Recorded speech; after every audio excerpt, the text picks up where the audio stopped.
Bem, vamos usar a palavra de Deus. Já que nós estamos no ano do discipulado, não é? Nós estamos no ano do discipulado, eu quero trazer uma palavra para vocês, certo?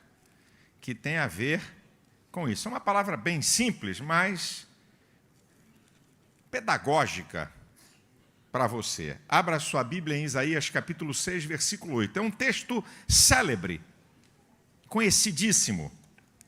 Isaías capítulo 6, versículo 8.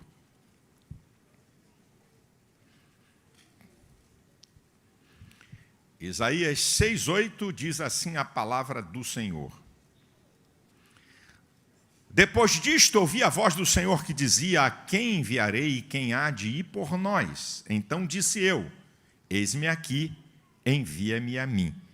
Esse é o texto para esse mês você repetir durante o dia. Para você repetir pelo menos umas 3 vezes por dia. É esse aqui. Tá? Depois disto, ouvi a voz do Senhor que dizia: a quem enviarei e quem há de ir por nós? Então disse eu: eis-me aqui, envia-me a mim. Esse é o texto. Vamos lá, vamos repetir, tá? Eu vou fazer o seguinte, vamos repetir por etapas. Eu vou falando e vocês repetem, tá certo? Depois disto, ouvi a voz do Senhor que dizia: a quem enviarei e quem há de ir por nós? Então disse eu: eis-me aqui, envia-me a mim. Que assim seja. O tema da minha palavra é: Deus quer usar você.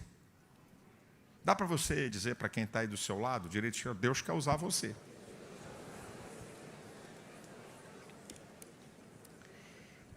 A mensagem é simples, eu tenho 5 perguntas que eu vou responder dentro dessa temática. Tá? Eu vou perguntar e eu vou responder dentro dessa temática que Deus quer usar cada um de vocês. A primeira pergunta é: quem Deus quer usar? Essa é a primeira pergunta. Quem Deus quer usar? E eu começo com a própria experiência do profeta Isaías. Número 1, quem tem uma experiência transformadora com Deus. Se você pegar o texto, diz: e depois disto. Depois de quê?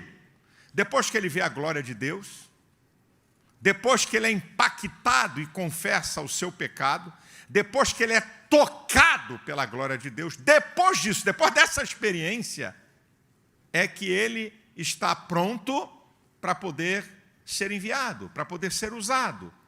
Eu estou falando com a igreja. Você foi transformado pelo poder do Evangelho.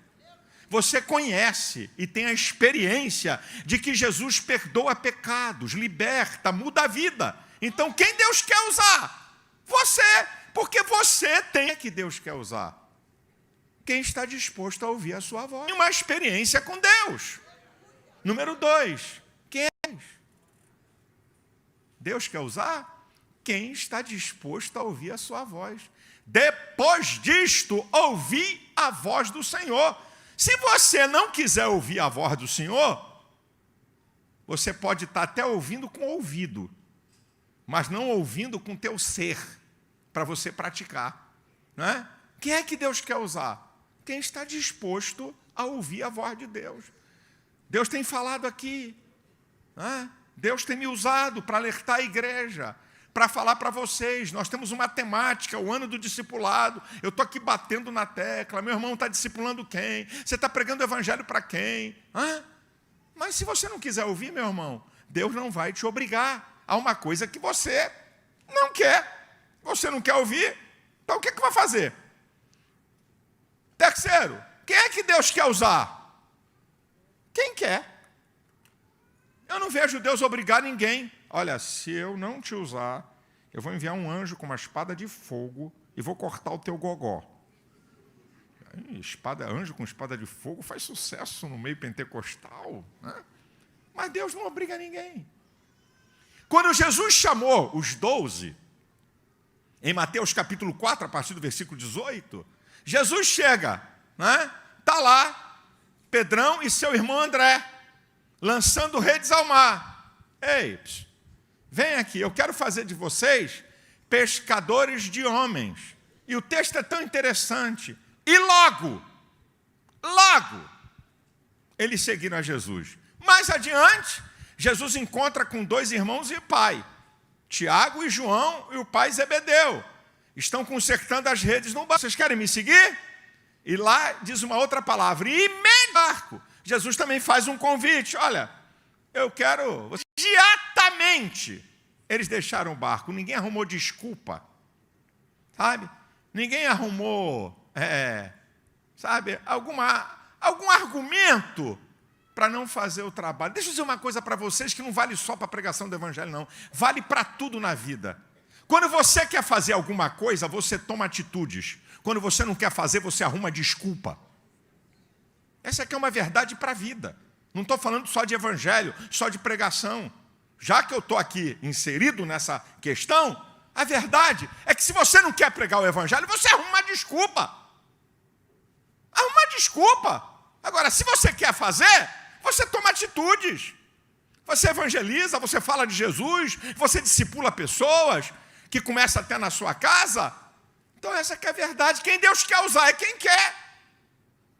Não é? Não, eu não quero, mas Deus está me obrigando. Não existe isso, meu irmão. Deus usa aquele que se dispõe. Quem é que Deus quer usar? Quem está disposto a obedecer à sua vontade. Já que você quer, então você tem que submeter a ele. No caso de Isaías. A quem enviarei? E quem há de ir por nós? Então disse eu, eis-me aqui, envia-me a mim. Então disse ele, aí Deus vai dizer, vai e diz a esse povo. Aí quem estabelece a regra é Deus. E até no caso de Isaías, Isaías não foi chamado. A chamada, o sujeito é indeterminado. A quem enviarei e quem é que há de ir por nós? Não tem uma chamada direta para Isaías. Ele é que se dispõe e diz, eis-me aqui. O texto diz, e o Senhor falou a Isaías, eu quero te enviar, e você vai pregar por nós. Não. A quem enviarei? Ele ouve a voz. Quem há de ir por nós? Eis-me aqui, envia-me a mim. Agora, à medida que ele se dispõe, aí muda a figura. Aí você se submeta à direção que Deus quer dar para você, para te usar em uma área que ele tem determinado no seu reino. E quem Deus quer usar? Quem ele quer. É um ato também da sua soberania. Foi ele que escolheu os 12. Efésios 4:11, quando fala dos ministérios dados à igreja, quem dá é Deus. Pastores, evangelistas, profetas. Por isso que eu me consagro. Não funciona. Sabe? Não funciona. Quem dá à igreja é Deus. 1 Coríntios 12:11 diz que os dons espirituais são dados pelo Espírito como Ele quer. Então é Deus que usa, porque também é um ato da sua soberania, Ele querer escolher alguém para uma área específica sem obrigar a pessoa. Mas Ele também escolhe, que também é um ato da sua soberania. Aqui eu estou respondendo a primeira pergunta, quem Deus quer usar? E na verdade, todos vocês. A segunda pergunta é, para que Deus quer me usar? Para que Deus quer me usar? Primeiro, para abençoar pessoas. Você imagina, meu irmão, quando você prega o evangelho para alguém, quando você fala de Jesus para alguém, uma vida liberta, uma vida transformada, alguém é curado, um lar é restaurado, um casamento destruído é refeito, uma pessoa nas drogas é liberta. Então, meu filho, Deus quer te usar para abençoar pessoas. Para que Deus quer te usar? Para cumprir propósitos específicos no seu reino. Deus chama Abraão para uma coisa, mas não chama para a mesma coisa Davi, e não chama para a mesma coisa José, e não chama para a mesma coisa Daniel. São coisas específicas. Deus pode levantar você para trabalhar com criança. Deus pode chamar você para cuidar de prostituta. Deus pode chamar você para trabalhar com viciados em drogas. Deus pode chamar você para pregar o evangelho, não é? Para homossexuais. Deus pode, certo? Em áreas específicas Ele te usar. Ele usar você em áreas específicas. Para que Deus quer te usar. Ah, meu filho. Se o povo de Deus entendesse isso. Para você ser abençoado.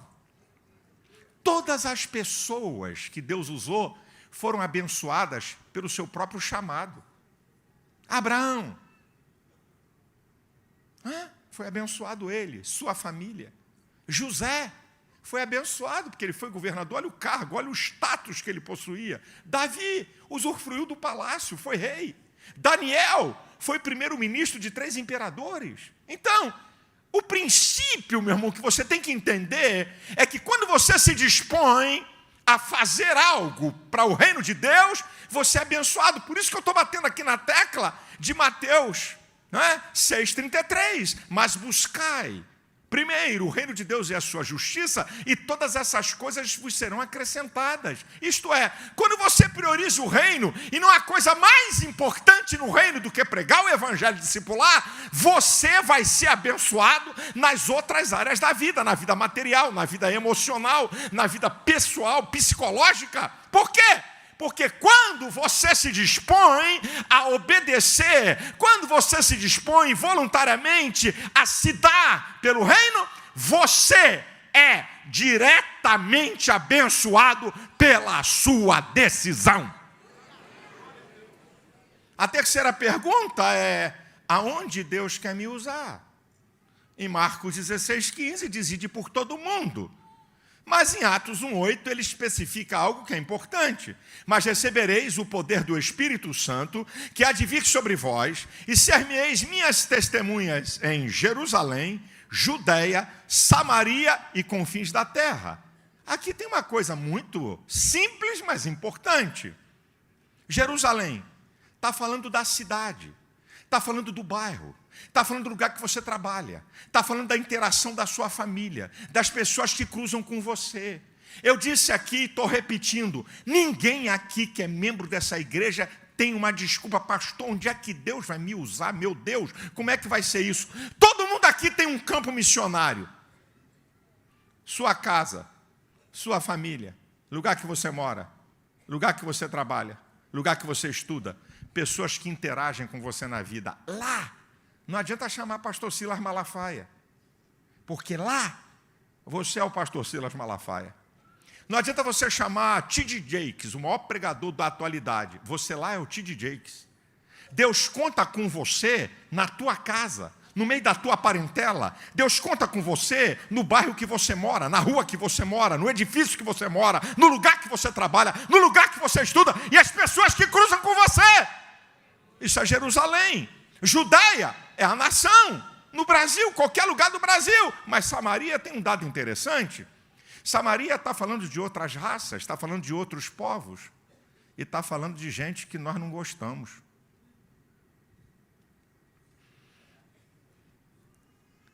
Quando a Bíblia está falando de falar em Samaria, tu sabe da briguinha de judeus e samaritanos. Não se entendiam nunca, certo? Então você não prega o evangelho só para quem você gosta, para quem que você acha que é legal. É aquela vizinha mais linguaruda do bairro. O dia que ela morrer, se ela não se converter, vai ser contratado 3, não é um caixão, são 3. Um para o corpo e 2 para a língua. Que nem um caixão vai caber a língua da santa. É para essa aí que já falou mal de você, já falou mal da tua filha, já caluniou teu filho. É essa gente. Você não prega só para quem você gosta. Você prega para a pessoa humana, para o ser humano, que vale mais do que qualquer coisa. Isso é Samaria. Confins da terra é onde tiver uma pessoa. Nos lugares mais remotos desse planeta, onde tiver uma pessoa, é alvo da pregação do evangelho. É alvo da pregação do evangelho, gente. Olha a amplitude da pregação do evangelho. É muito mais do que a gente está pensando. E Deus conta com você para estabelecer o reino dele aqui na terra. Não vai descer anjo para pregar o evangelho, porque não foi atribuído a anjos essa tarefa. Também não é uma atribuição exclusiva de pastores. É uma atribuição do corpo de Cristo, que é a igreja. É você. É você. É você. Estão aí os locais que você pode ser usado para a pregação do evangelho. São 5 perguntas e aqui está a 4ª. Como é que Deus vai me usar? como é que Deus vai me usar?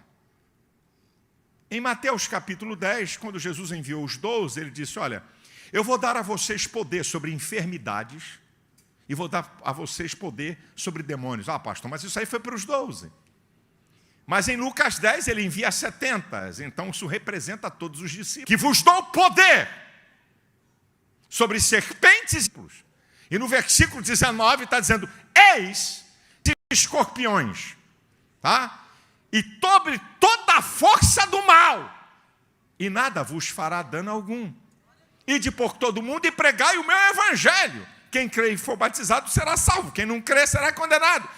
Esses sinais seguirão aos que creem. Segue você.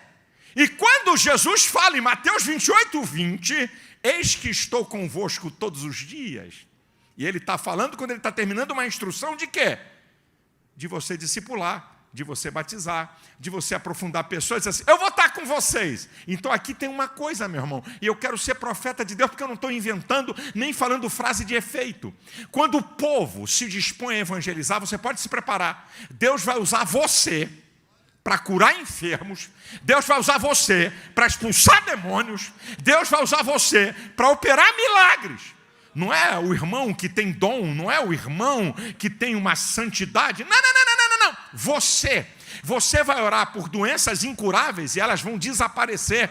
Porque o Senhor vai proporcionar a você uma capacitação espiritual para você cumprir o ID dele. Então fique tranquilo, que você pode encontrar um monte de cara feia. Você pode ir para a escola e encontrar gente que zomba de você. Só que você com Deus é a maioria. E quem vai estar com você é o poder daquele que nunca perdeu uma batalha. Você vai estar revestido de uma autoridade. Não é que você tem título de pastor, de obreiro, mas você é discípulo de Cristo, disposto a pregar o evangelho. O Senhor vai te dotar de poder e você vai ser usado em áreas que você nunca viu na sua vida. Eu estou declarando na autoridade da palavra do Senhor e do nome de Jesus.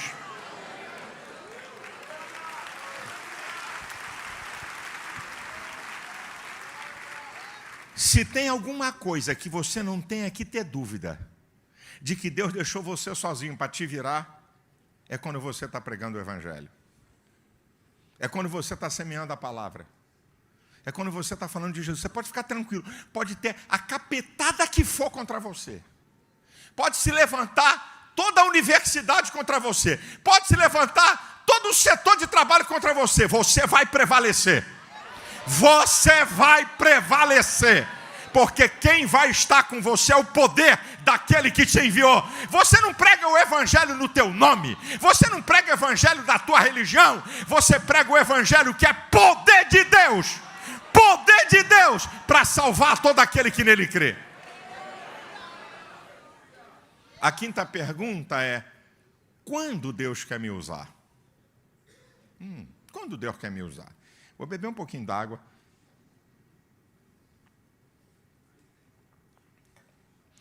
Quando é que Deus quer me usar? Pastor, eu vou fazer teologia básica, depois vou fazer bacharel em teologia, depois vou fazer mestrado e doutorado, aí eu acho que eu estou pronto. E fora de tempo, sabe quando é que Deus quer te usar? Agora! Timóteo capítulo 4, versículo 2 diz, pregue a tempo. Eu vou perguntar, eu quero que você responda o agora. Quando é que Deus quer te usar? Eclesiastes, capítulo 3, versículo 1 diz que há tempo para todas as coisas e há tempo para todo o propósito debaixo do céu. Sabe qual é o tempo que Deus quer te usar? Agora!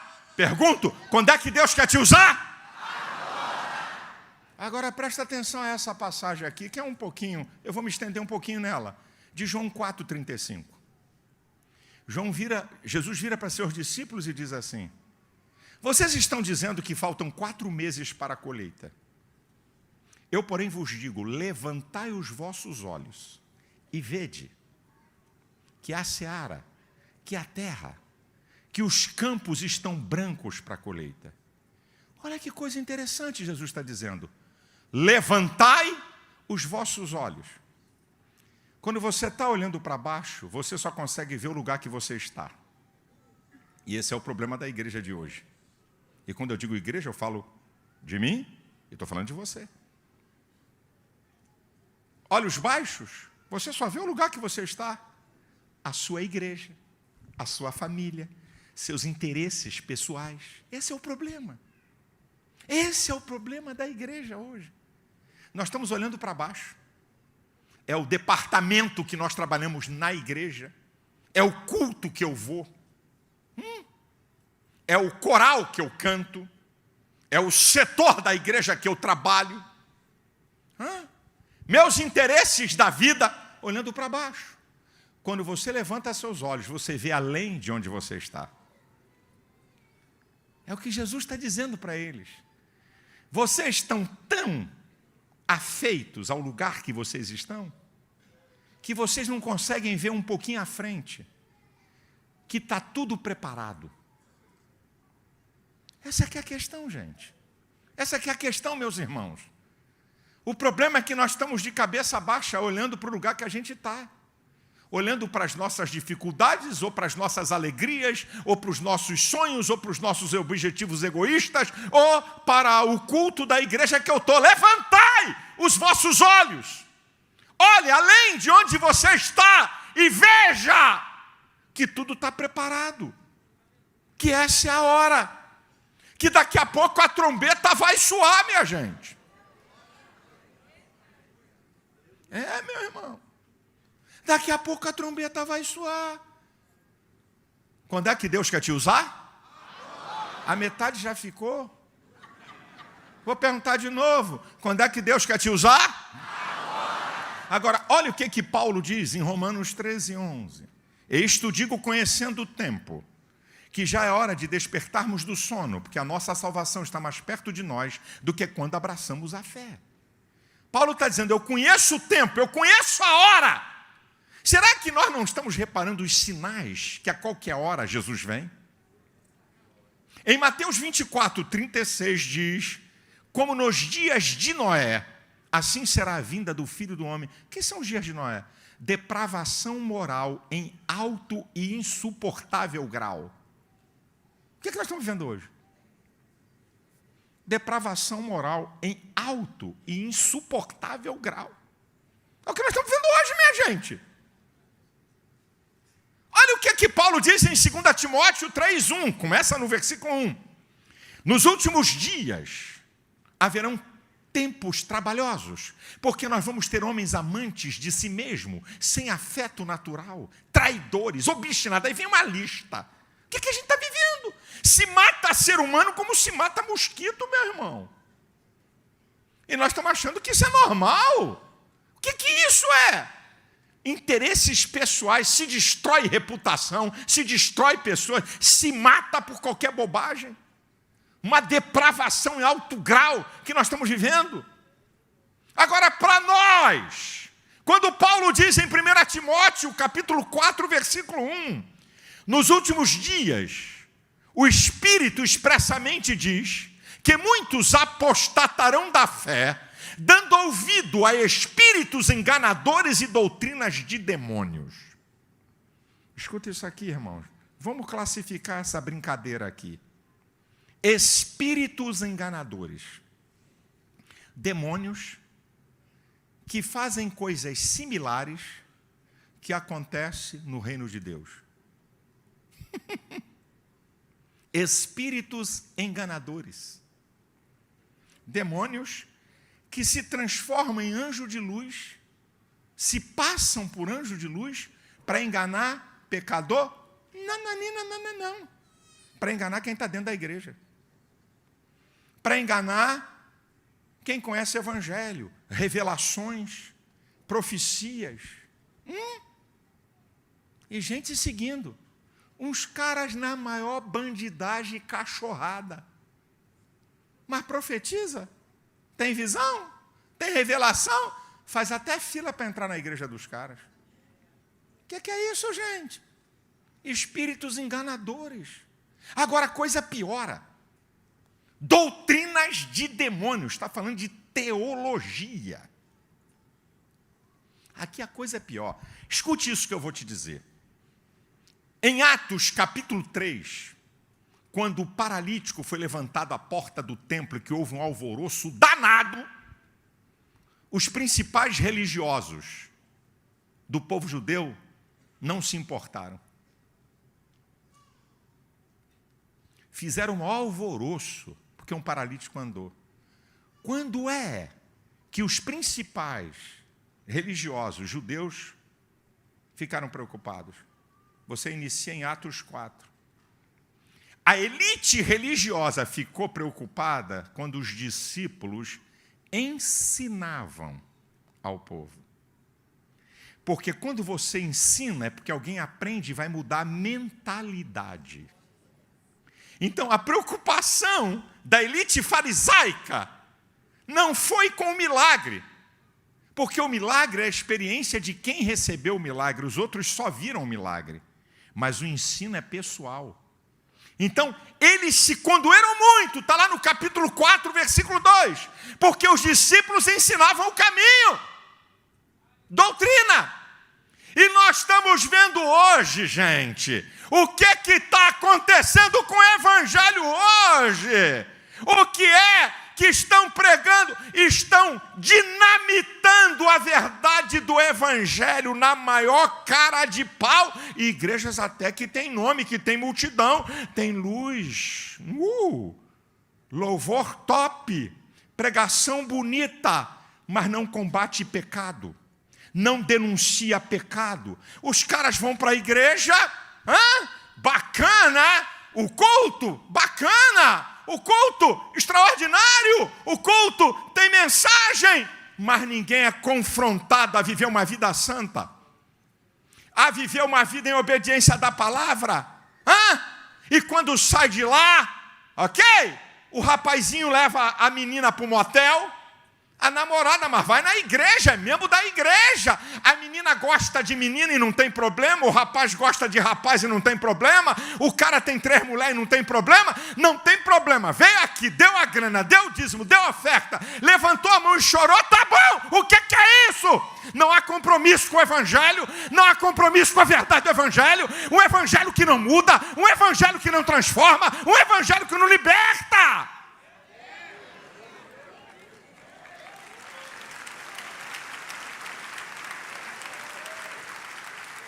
E nós estamos achando bonitinho. E nós estamos achando... Isso atrai a nossa garotada.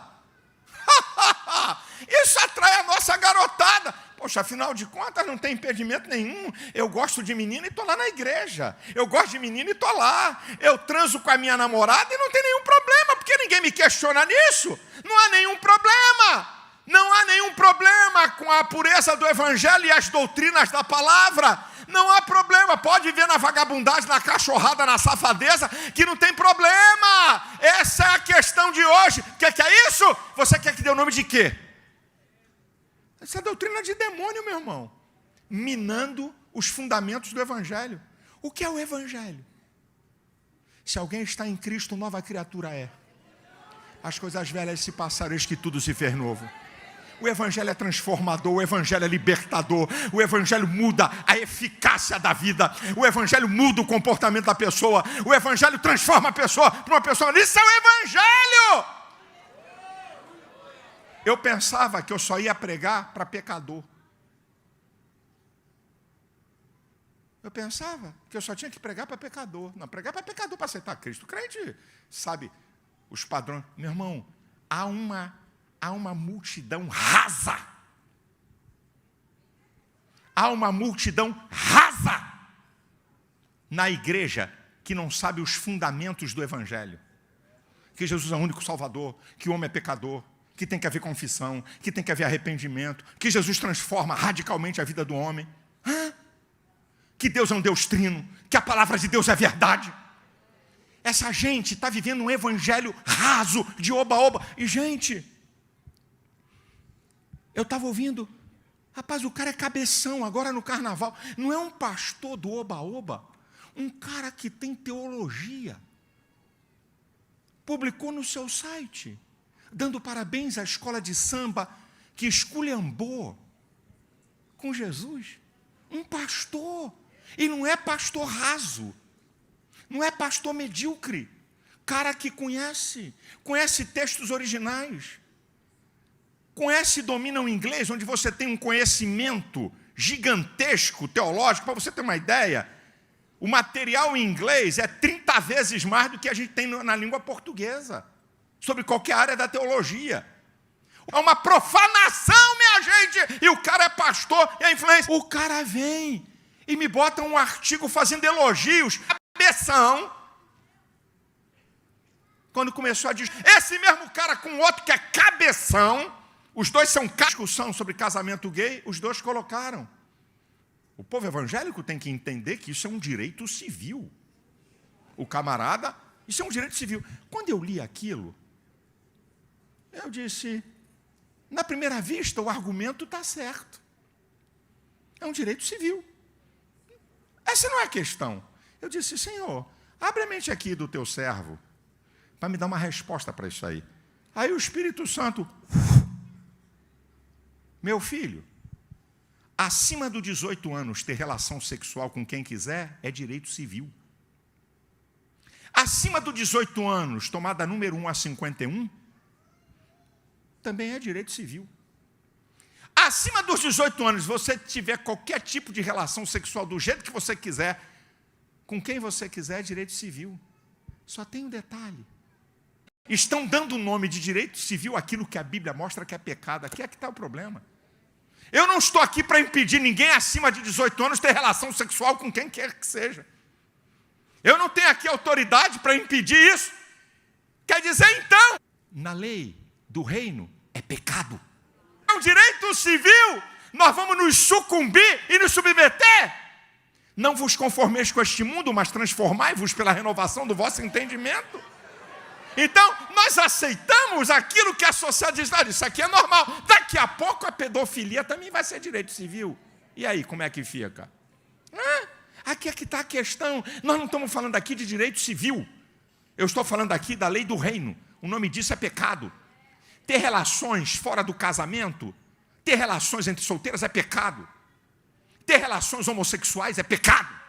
Ok? Se embriagar e for dependente de álcool, de droga, de cigarro, de qualquer coisa que destrói o templo do Espírito Santo, que é o corpo, é pecado. E essa gente quer justificar pecado. Essa gente não prega um evangelho que transforma. Isso é doutrina. Base do evangelho. Poder de Deus para transformar o pecador. Mas não transforma. Essas igrejas estão lotadas de gente que não tem um pingo de compromisso com a palavra de Deus. E eu não estou falando de legalismo. Eu não estou falando de costume. Eu não estou falando de dogma de igreja. Não estou falando disso não. Que a mulher tem que andar com a manga aqui, com a saia aqui, com o cabelo aqui. Não estou falando de palhaçada não. Estou falando de Bíblia. Estou falando de teologia bíblica. Estou falando de doutrina bíblica. Onde ninguém é questionado. Onde ninguém passa por uma disciplina. Pode viver em pecado, depois você chega aqui na ceia, pede perdão e no dia seguinte continua transando com a namorada. Pode chegar aqui e pedir perdão e continua com a amante. Pode vir aqui e pedir perdão e continua cheirando cocaína ou fazendo qualquer porcaria. E isso agrada a minha natureza humana. Por isso, minha gente, que esse é o tempo e é agora. Porque Satanás está jogando pesado com espíritos enganadores e com doutrinas de demônio para solapar a sua fé. E nós não vamos abrir mão da verdade do evangelho para falar para você e você falar para as pessoas, olha, Deus ama você, Ele pode mudar a tua vida, Ele pode te libertar desse pecado, Ele transforma você numa pessoa melhor, Ele te dá vida abundante, Ele liberta de tudo isso que te destrói. Esse evangelho não prega libertação para ninguém. Essa é a hora, gente. A hora é agora. Porque a pior coisa é que quando você prega um evangelho às pessoas, é mais difícil do que você pregar falsificado. Para depois você o evangelho para quem está totalmente na devassidão e não conhece a verdade. Pregar o evangelho para essa gente que se acostumou com esse evangelho é mais difícil do que você pregar o evangelho para um cara que está na sarjeta. Porque eles criaram um conhecimento falso e uma mentalidade errada do que é o evangelho. É o que eu estou vendo por aí. Uma mentalidade equivocada do que é o evangelho. E para você tirar isso, só mudando a mentalidade, e a pessoa tem que estar à disposição para mudar, o que não é uma coisa fácil. Então, meu irmão, a hora é agora. A qualquer hora a trombeta vai soar, minha gente. Tudo isso que está acontecendo, pragas, moléstias, terremotos, guerras, rumores de guerra, depravação moral, o palco está armado. A qualquer hora a trombeta vai soar. E você vai chegar lá diante do Senhor como? De mãos vazias, dizendo, olha, o lugar que eu trabalhava eu nunca preguei o evangelho, o lugar que eu secreto, na minha família eu dava mau exemplo. Ei, essa é a hora. Qual é a hora? Qual é o tempo para pregar o evangelho? Agora.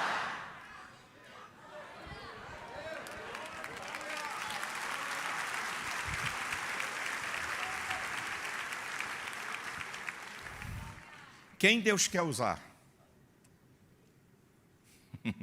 Por que Deus quer te usar? Quando, ou melhor, aonde Deus quer te usar?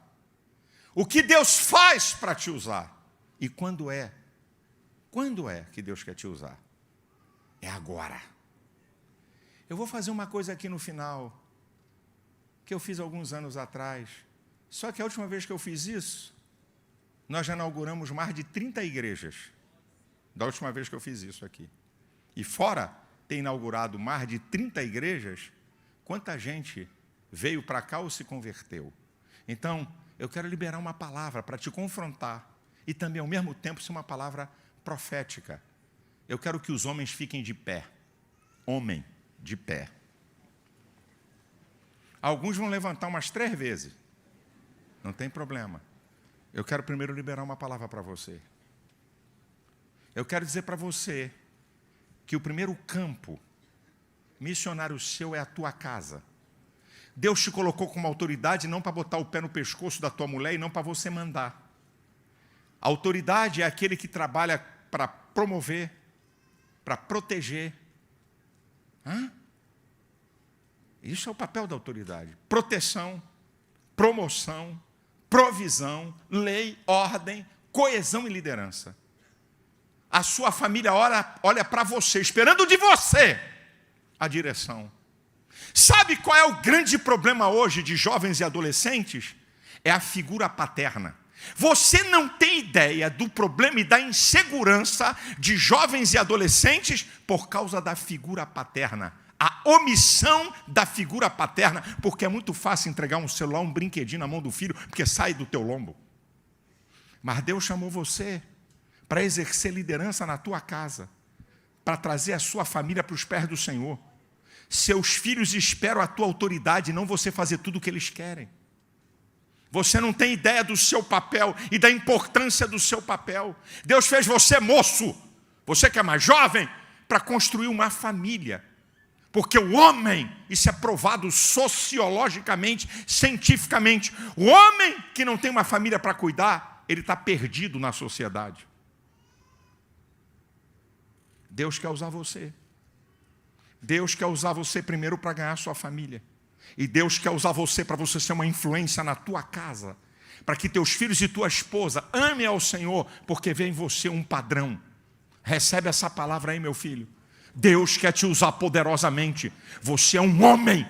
Indica autoridade, indica condução, indica... Não estou falando de temperamento, porque a sua mulher é mais ágil e tal, e você é um cara mais calado e mais quieto. Mas até a tua mulher, por ela decidir um monte de coisa, ela sabe que quando você levanta a tua voz e quando você diz uma coisa, ela não questiona, porque reconhece que você é uma autoridade.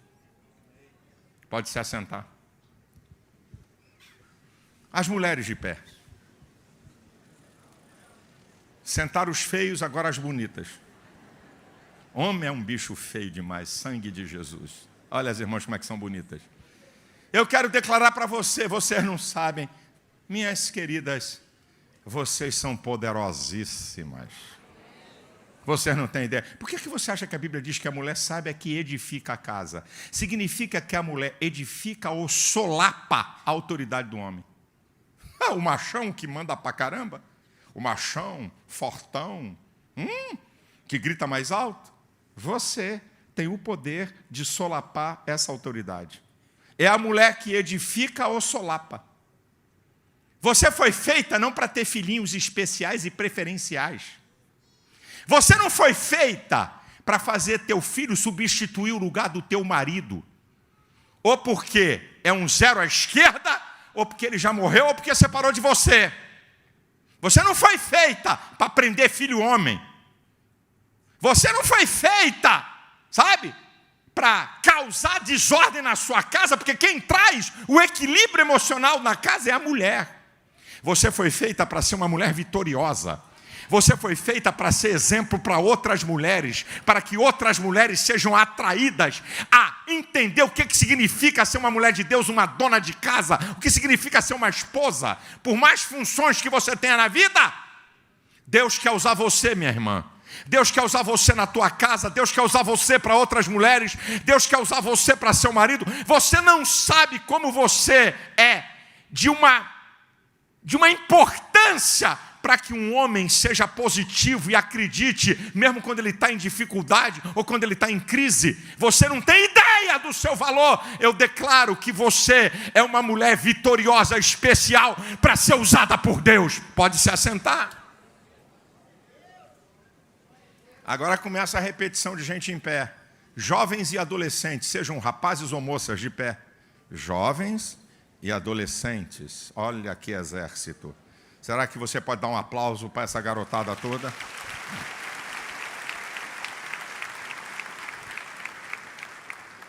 Queridos, eu quero anunciar a você. Eu vou começar a dizer que você não é homem biologicamente, e quanto à sua sexualidade, você é outra coisa. Você é homem. Eu vou dizer uma coisa aqui para te chocar, mas eu vou falar, eu não estou falando para criança.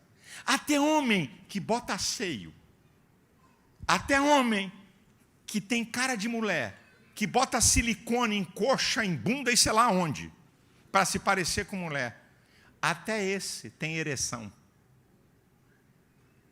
Até esse tem ereção, para provar que é homem. Como é que a sociedade é enganada? O sexo não é questão de gênero, gênero é na gramática. O sexo é uma questão biológica. Não tem andrógenos, nem bissexuais. Tem macho e fêmea. Você foi feito para ser homem. Você foi feito para ser homem.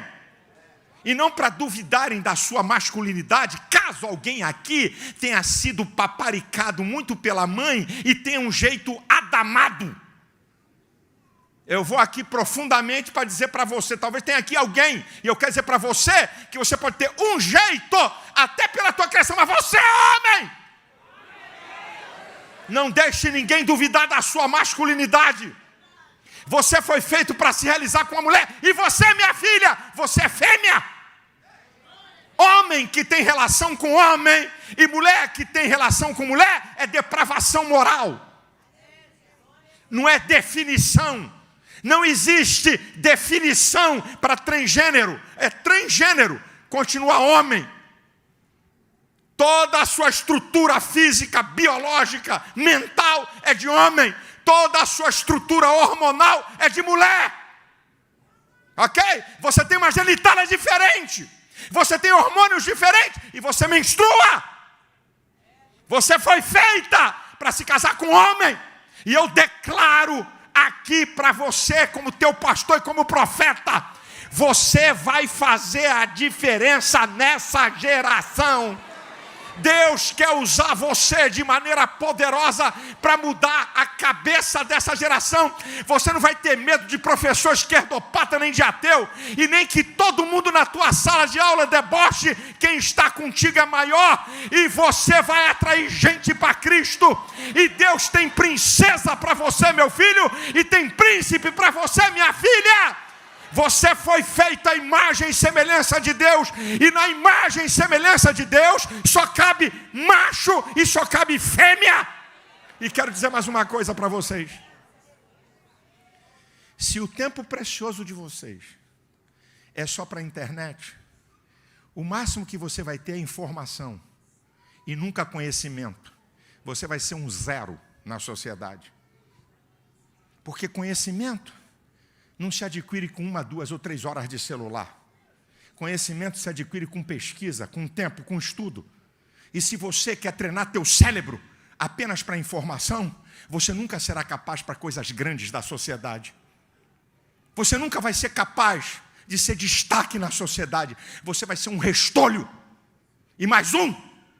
Porque internet, redes sociais produzem informação e não conhecimento. Eu não estou dizendo para vamos fazer a fogueira do celular. Vamos queimar, não estou falando disso não. Eu estou falando para você ter equilíbrio e usar essa potroca.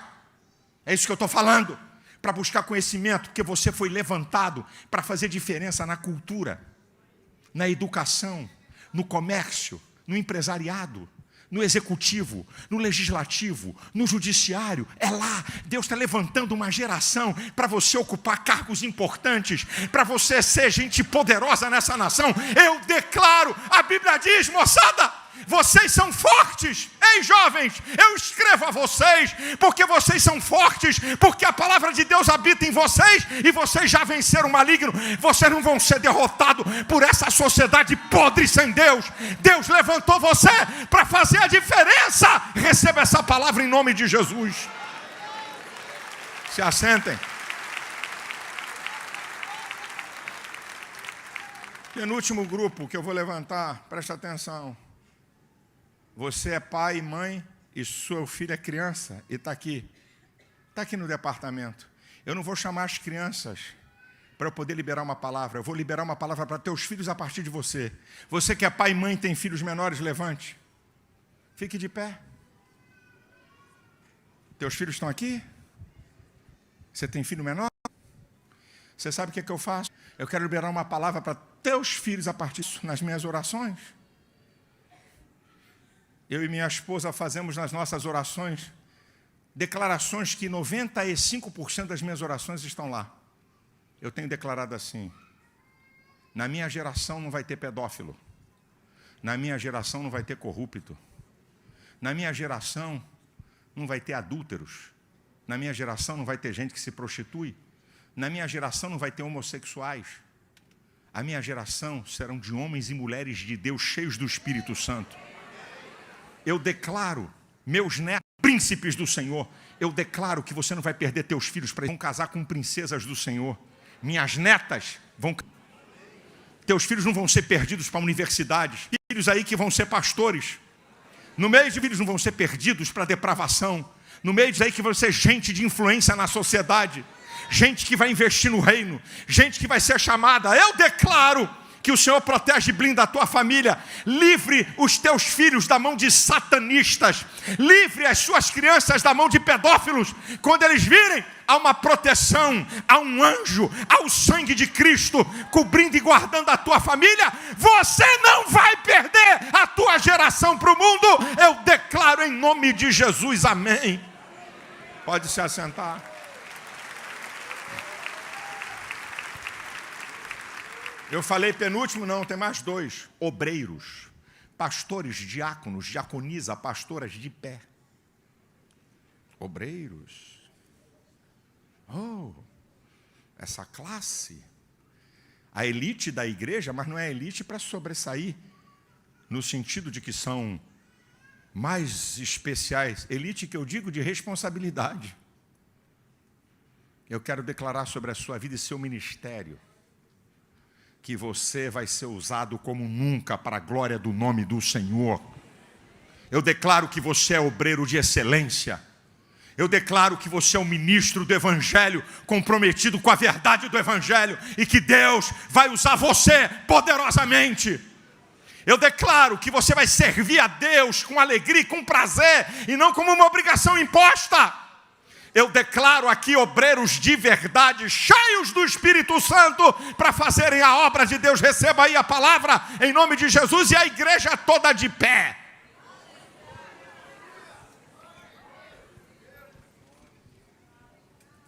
Eu declaro profeticamente, porque eu tenho dito isso para Deus, eu vou repetir aqui.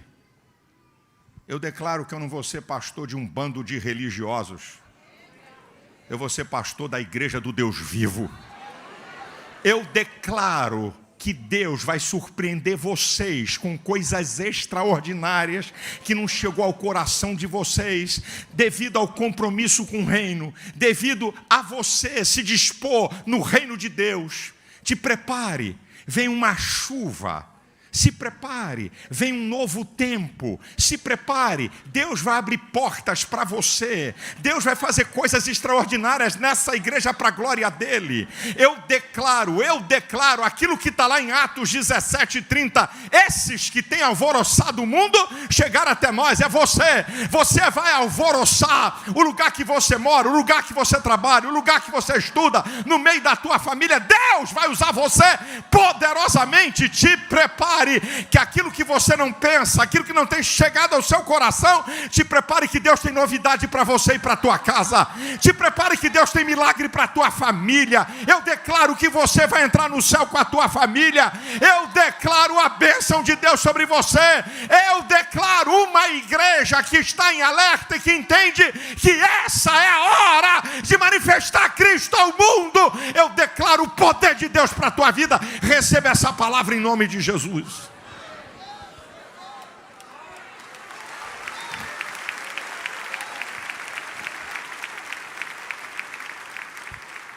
Aleluia, aleluia, aleluia. O Espírito Santo, a minha palavra é muito pequena, mas o Espírito Santo tem um poder e uma capacidade de penetrar no profundo do teu ser e te alertar e abrir, desvendar para você coisas novas, meu irmão. Esse é o tempo, essa é a hora de uma nova onda de Deus. Um novo tempo de Deus para você. Saia dessa mesmice espiritual. Saia desse crente religioso de domingo que vem para a igreja e parece que pagou ingresso. Muda a tua vida, meu irmão. Muda teu estilo. Não apenas ouvir a voz do Senhor, mas se dispor a ser usado pelo Senhor. Que assim seja. Os irmãos cheguem aqui, por favor, para a celebração da ceia. Pode entrar os diáconos com pão. Pastor Dilton. Receba essa palavra, meu irmão. Receba essa palavra aí na sua vida em nome de Jesus.